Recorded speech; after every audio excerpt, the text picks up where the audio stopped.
Hey there, boys and girls, and welcome to episode 122 of Sonic Boom TV. I went thrifting again.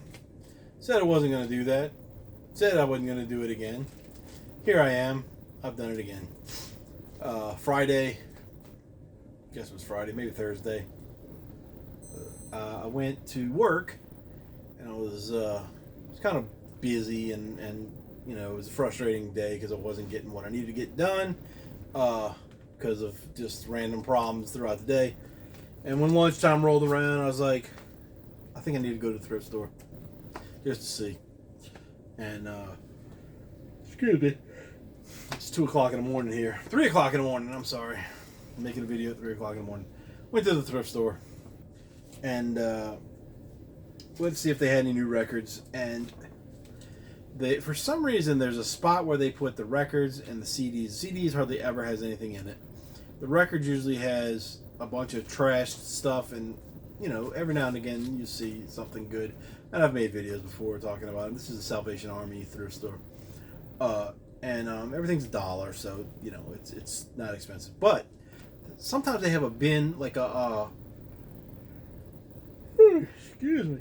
Sometimes they have like a crate sitting on furniture, like a dresser or something that's just, you know, they're trying to sell a dresser too, and sometimes it's just sitting there, and maybe there's one or two of them, and they'll have some records in there, and the records in there always are newer for some reason. You know, it's very rare that I find anything in it that I want, but they always have records that look good in there, and I'll leave them a lot of times because I want somebody else to find them if they're interested in them, you know, like country music, and you know, sometimes it's old time music or whatever. But this time when I went, I was like, I thought I hit the jackpot, man, because the first thing I see when I get there, and I don't know this band from anybody, but I knew what they were when I saw it. I see this Tattoo Blood Red, and I'm like, and it's got a little punch out in it, and I'm like, that's some kind of 80s heavy metal band. I don't know who they are, but that's definitely what that is. That's what they look like on the back. You know, look typical 80s. These guys look like they're a little bit older. So they look like they might have been 30s, you know, at the time. So maybe they were hard rock. But they were on Metal Blade Records. And so I was like, holy moly, this is going to be the mother lode of some heavy metal stuff. Might be worth, you know, worth looking through this stuff. And sadly, this is the only one that was heavy metal. So either somebody came in already and got them, or this just was the random one that was there. You know, but it's in really good condition. I haven't played it yet. I haven't played any of the stuff that I got yet.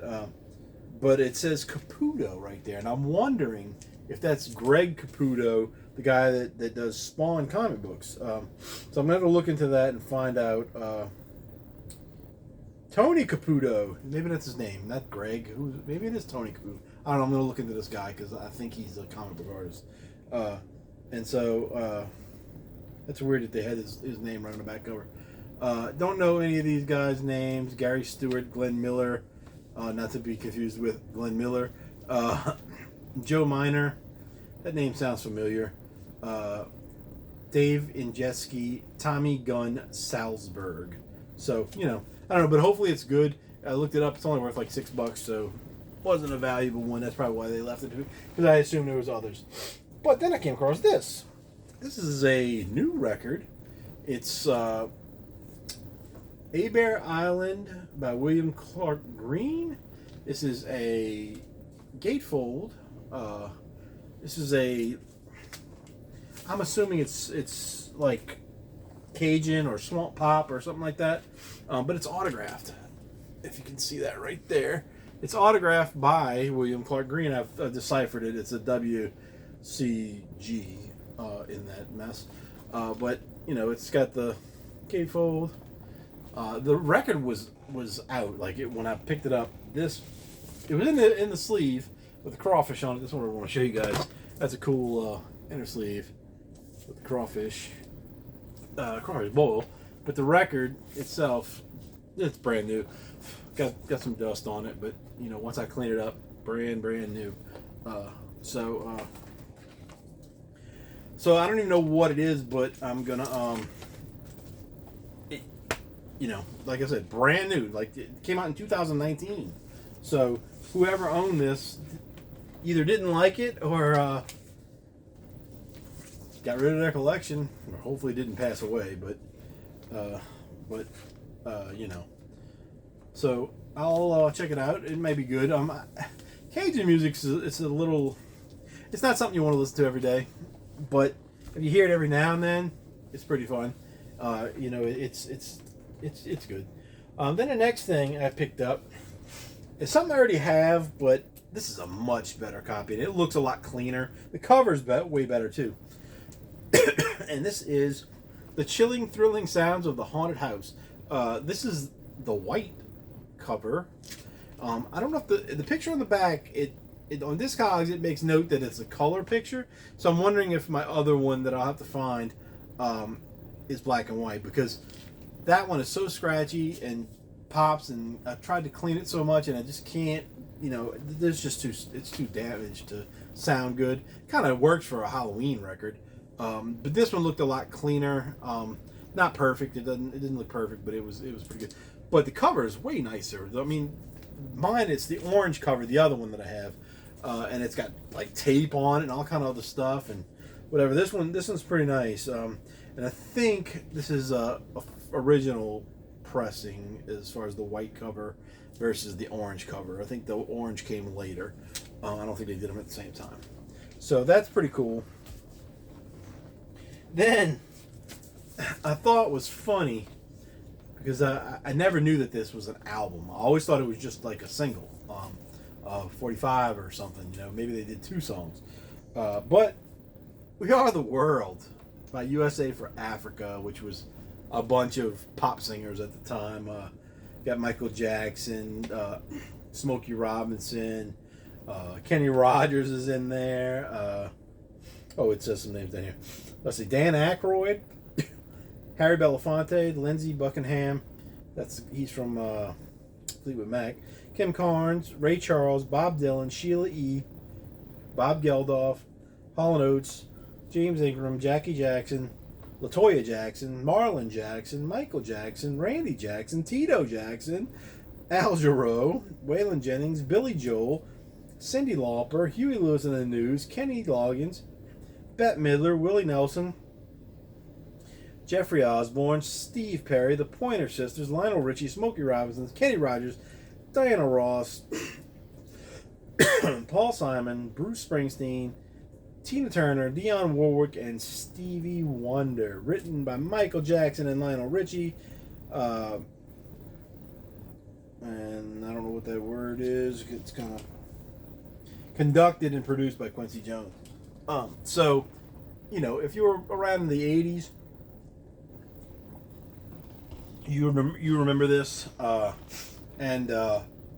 It apparently the proceeds for this went to nefarious people instead of where it was supposed to go to feed the people in Ethiopia and Africa, basically. But it says the historic recording "We Are the World" plus 9 new superstar songs. And I saw this was $1, and I was like, well, wait a minute. It was a whole album? And I thought it was going to be when I saw that, I thought, well, it's going to be all those people singing all these songs, but it's not. We got Chicago doing "Good for Nothing," Huey Lewis and the News, "Trouble in Paradise," Steve Perry, if only for the moment, the Pointer Sisters, "Just a Little Closer," Prince and the Revolution, "The 4 Tears in Your Eyes," Kenny Rogers, "A Little More Love," Bruce Springsteen and the E Street Band, "Trapped," Tina Turner, "Total Control," plus Northern Lights doing "Tears Are Not Enough," and that includes Bryan Adams, John Candy, Corey Hart, Gordon Lightfoot, Joni Mitchell, Anne Murray, Aldo Nova, Oscar Peterson, Mike Reno, Neil Young, and others. I don't know what that song is. I never heard it before that I know of. And then the last song is USA for Africa doing "We Are the World." So it might be actually pretty good. The "We Are the World" is kind of it's a good thought, but it's a corny song, and everybody knew it back then, and you know, we are the world, we are the children. We're going to make a brighter day for you and me and all that good stuff. So the next thing I got, so disappointing right here, because I thought they were good, and it's something that I just wouldn't normally buy unless it was a collection like these. And we got the Sinatra trilogy. Well, I opened it up, and there's, on the inside, there's inner sleeves with another inner sleeve inside of them. It's weird. It's like a kind of a harder inner sleeve, and then you pull it out and it's got the paper sleeve. Well, when I pulled it out, there was, I wasn't thinking that that each one of them had its own hard sleeve, whatever. So there were two hard sleeves in there and one regular one, and the one regular one had a record in it. And so, not thinking, I pull out the one that was in the paper sleeve part, looked at the record, looks nice, whatever, put it back in there, pulled out one of the other ones that had the record, looked nice, said, oh, that's good, put it back in there. Well, when I get home, it's missing the record. The one that I did not pull anything out of didn't have the record in it. And then I looked at the paper sleeve, and it went inside the one that was missing a record. So I'm missing the middle record for this. So kind of silly that I did that. Then I did it again. Sinatra, A Man and His Music. This is a 2-record set. One of them has the inner sleeve, one of them does not. And the one that does not, or the one that does have the inner sleeve, has a nice big scratch on it. Like, not huge, it doesn't take up the whole side, but it looks like it's deep, and it's not gonna, like, I don't think it's gonna play those songs. So I got 2 Frank Sinatra collections that I probably would listen to once or twice, to be honest with you, but they're useless to me at this point.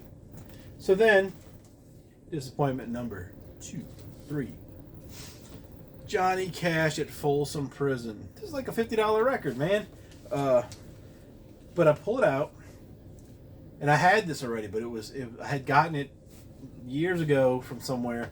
Same exact pressing of this one, but it's pretty bad. It's like it's got a lot of pops and crackles and everything in it. This one looked way better. Like I said, I think this thing might actually play. Pull the record out, look at it. It looks great on both sides.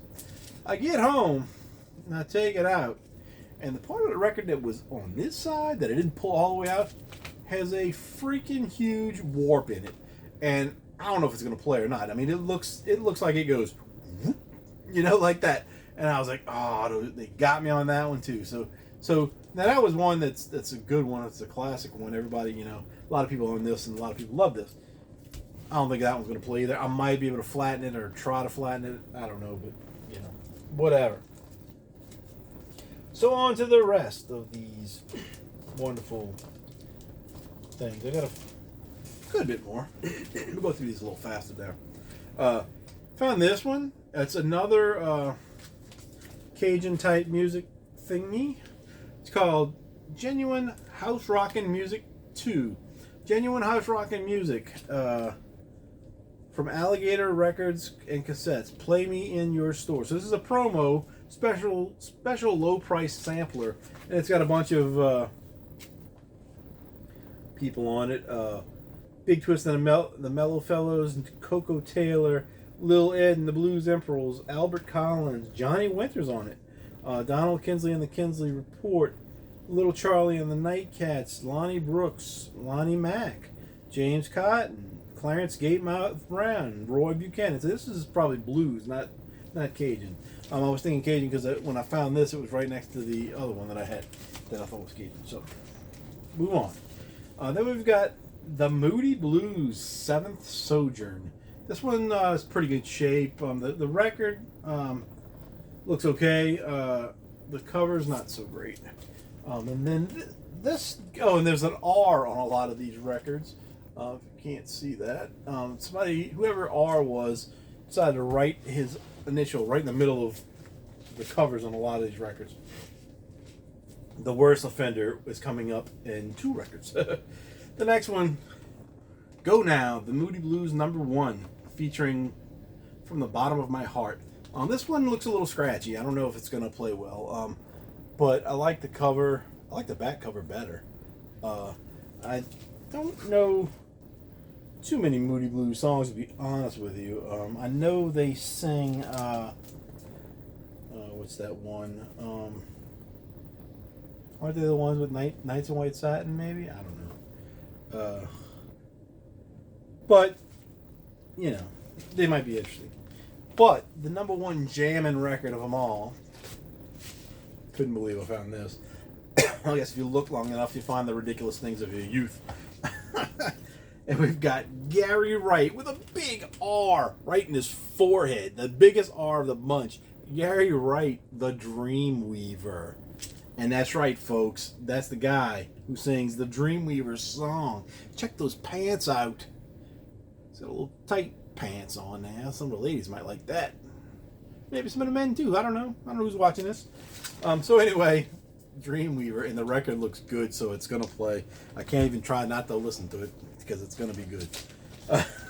Then we've got Bachman Turner Overdrive 2.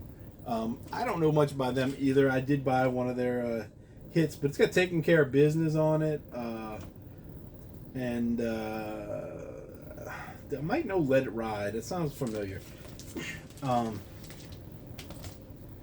I found 2 by one man. The covers are okay. The records are okay as well. I don't know that they're going to play perfectly, but we got The Average White Band. I love this cover. It's not that because it's like a woman with a kind of semi-tight shirt on. It's just the way it's put together. I like it. The design of it, I should say. But I ain't offended that it's a woman either. But it's The Average White Band. First, Put It Where You Want It.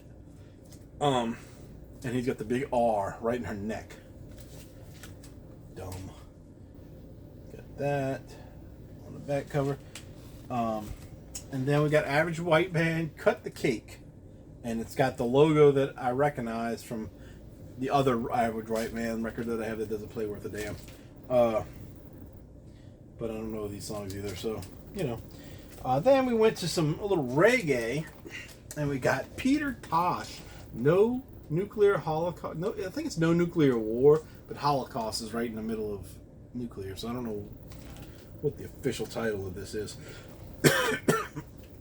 Excuse me. I don't know any of the songs, but I've heard Peter Tosh before. He's pretty good. Cover, I'm not sure if I like it or I don't, because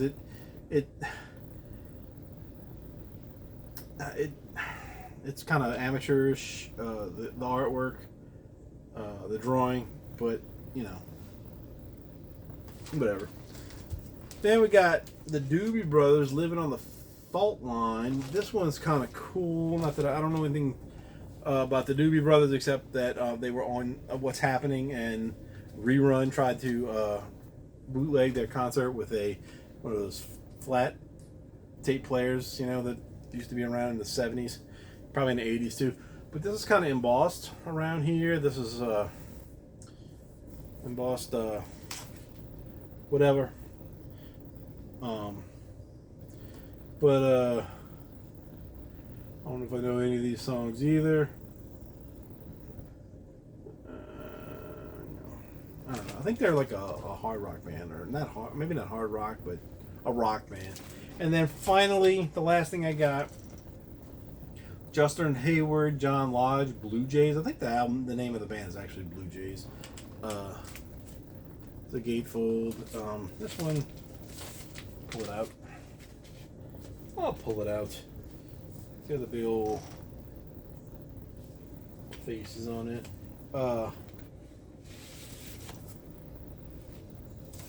And it came in that. I like some of these old inner sleeves that advertise the other records and stuff. Those are cool. And it also had, this is why I wanted to take it out, had this little booklet that was in the other side